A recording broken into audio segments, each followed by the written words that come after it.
अखिल ब्रह्मांड के नायक भगवान कृष्ण के चरण कमल मामूली नवावत संगे संग मंच में बैठे दूध और पाली के निर्वाह करेगा निर्णायक कुरतुर बोली के धनी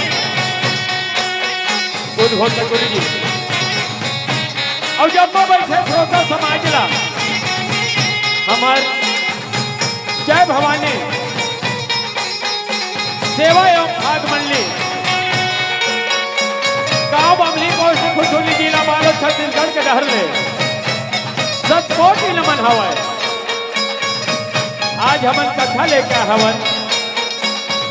वो कथा है 6 मसीहा रात कही थेगा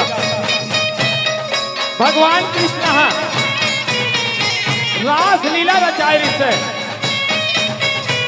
यहाँ दो कुआली में नाचे वर्गी अब वह नाचत नाचत 6 महीना बीत गए। ये कथा ला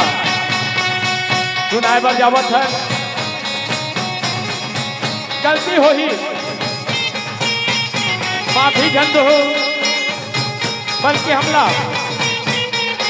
सलाह दो सलाह दो सलाह दो।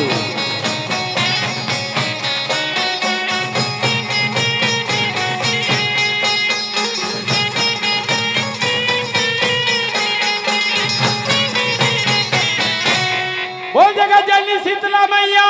की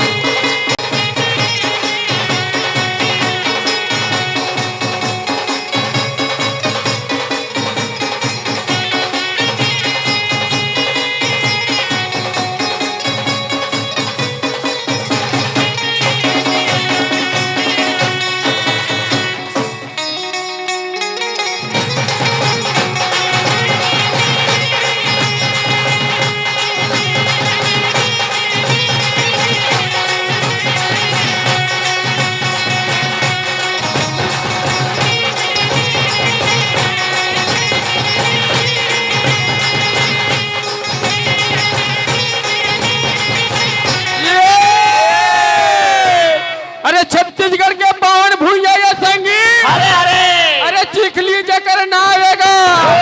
अरे जी हाँ विराजित कृष्ण का नहीं है वो भूया लम्बा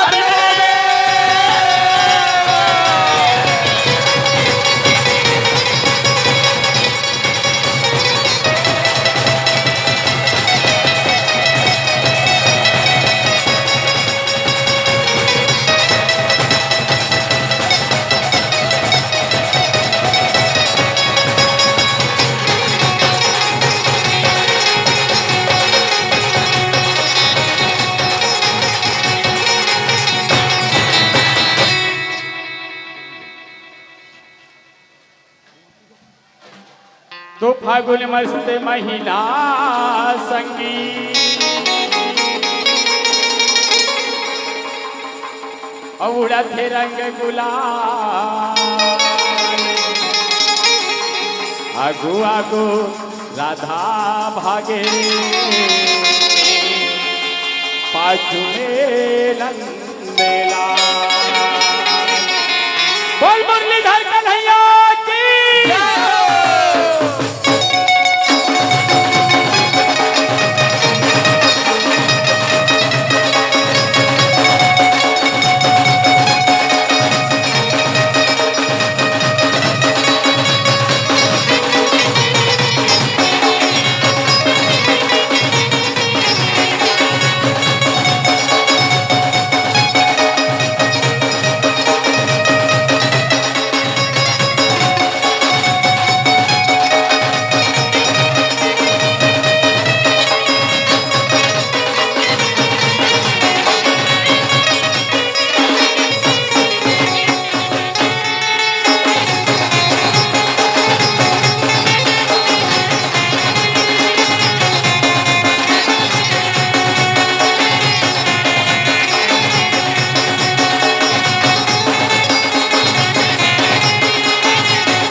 मोहे माया माँ मोहना मुरारी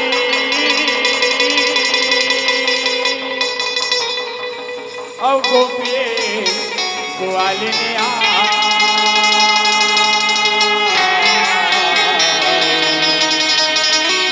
लीला करे है वो लीला धारे प्रेम के रंग रंगा प्रेम के रंग रंगा किशन कन्हैया बंसी बजैया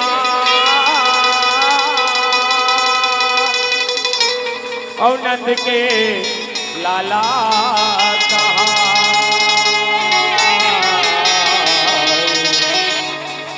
वृंदावन माँ रहस्य रजैया नाचे सबेला नचा नाचे सबेला नचा बोल राधा रानी